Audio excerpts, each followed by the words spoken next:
Assalamualaikum warahmatullahi wabarakatuh. Bapak Ibu hebat Indonesia, perkenalkan nama saya Danang Nur Wicaksana. Saya mengampu di kelas 4 SD Negeri Neresan Depok Sleman, Yogyakarta. Bapak Ibu, kali ini kita akan melihat kegiatan pembelajaran yang ada di kelas 4D tahun 2023-2024. Yang mana ini anak-anak akan belajar mengenai kegiatan yang ada di lingkungan kita. Di sini anak-anak akan belajar berbasis STEM. Apa itu STEM, Bapak Ibu? STEM adalah Science, Technology, Education, and Mathematics. Nah, di sini di kelas 4 anak-anak akan belajar bagaimana memecahkan sebuah masalah yang ada di lingkungan kita. Nanti akan saya pancing anak-anak ini untuk melihat sebuah video dan anak-anak akan menyelesaikannya dalam beberapa waktu. Beberapa bapak ibu guru yang ada di lingkungan saya mengatakan kalau STEM itu sulit untuk dipraktekkan atau dibelajarkan di kelas kita. Namun setelah saya melihat di jurnal ataupun membaca berita di luar negeri, saya lihat Science, Technology, and Education, and Mathematics itu sangat mudah dan bisa diterapkan di kelas bapak ibu. Contoh yang akan saya perlihatkan kali ini adalah sesuatu yang sangat hal yang bisa kita laksanakan di setiap sekolah atau dalam kelas. Di sini saya mengacu, di dalam kelas saya itu masih ada anak-anak yang kesulitan ketika melihat nilai tempat. Apa itu satuan, puluhan, ratusan, dan ribuan, dan sampai jutaan. Tapi di sini saya batasi hanya sampai ribuan. Nah, di dalam kegiatan pembelajaran kali ini, anak-anak akan belajar 4 hal. Yang pertama adalah mengenai sains. Di sini anak-anak akan melihat sebuah video. Nanti saya akan menayangkan video CNN di sini. Anak-anak kesulitan dalam menyeberangi jembatan sampai ribuan. Nah, di dalam kegiatan pembelajaran kali ini, anak-anak akan belajar 4 hal. Yang pertama adalah mengenai sains. Di sini anak-anak akan melihat sebuah video. Nanti saya akan menayangkan video CNN di sini. Anak-anak kesulitan dalam menyeberangi jembatan. Tentunya Bapak Ibu sudah tahu kalau di Indonesia itu banyak sekali sungai. Tentunya di dalam sungai itu kadang di Indonesia juga ada bencana. Bisa ada bencana gempa, ada bencana banjir, dan lain-lain.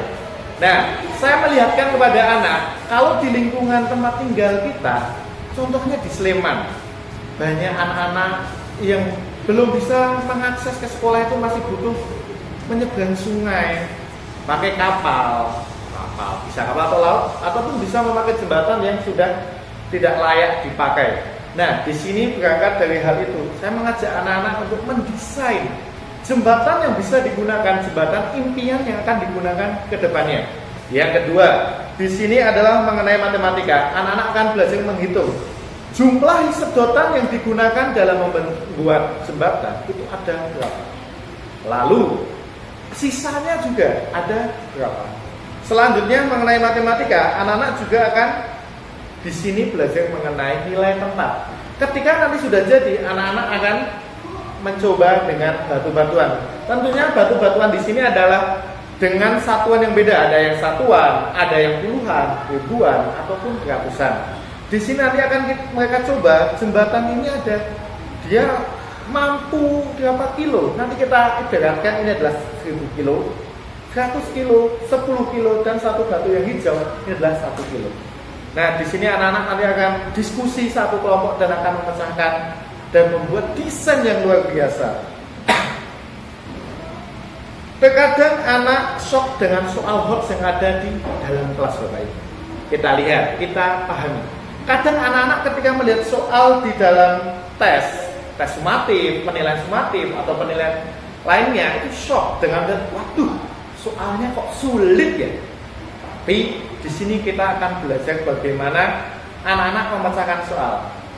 Saya menanyakan beberapa guru yang ada di lingkungan saya, itu masih kesulitan ketika pembelajaran atau soal hoax itu diterapkan dalam pembelajaran setiap hari, Bapak Ibu.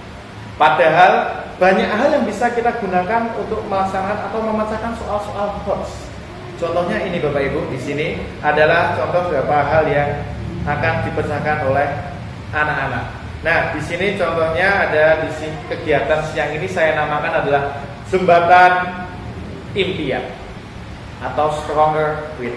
Kenapa saya mengacu ke hal itu? Karena anak-anak di sini nanti akan mendesain jembatan sesuka anak-anak. Nah, di sini sudah saya siapkan LKPD yang berisi tentang langkah-langkah. Langkah-langkah anak-anak akan menyelesaikan dan mendesain jembatan. Tentunya juga ada refleksi dan evaluasi di akhir pembelajaran. Kelompok lain di sini nanti ketika anak-anak sudah bisa, itu anak-anak akan melihat kok bisa ya itu kuat, kok bisa itu jadi bagus. Itu apa sih masalahnya? Nanti anak-anak akan menyelesaikannya. Nah, di teknologi anak-anak di sini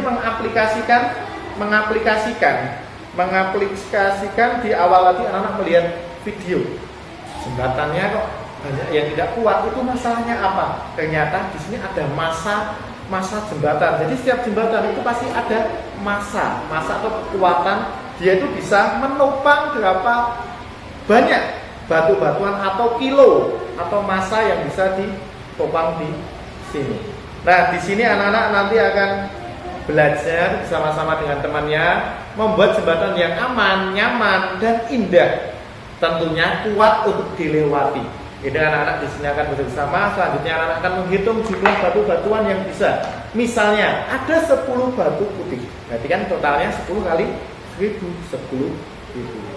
Lalu kalau yang kuning 10 kali 100. Jadinya 1000. Jadi dan lain anak-anak akan menguji.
Halo Dia.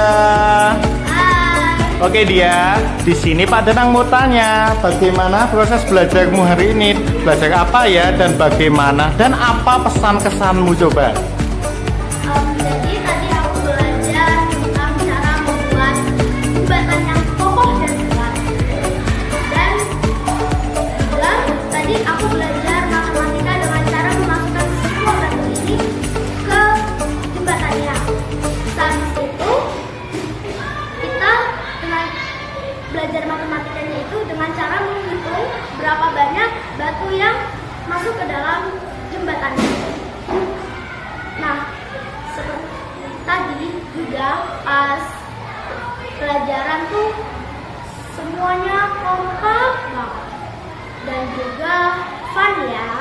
Oke, Pak Danang mau tanya Dia, tadi saat sama teman-temanmu kamu membuat jembatan, diskusi tidak sama teman-temanmu? Oh ya, diskusi tadi sebenarnya kita mau membuat jembatan yang seperti jembatan gantung, tetapi kita tidak jadi karena jembatannya kurang kokoh.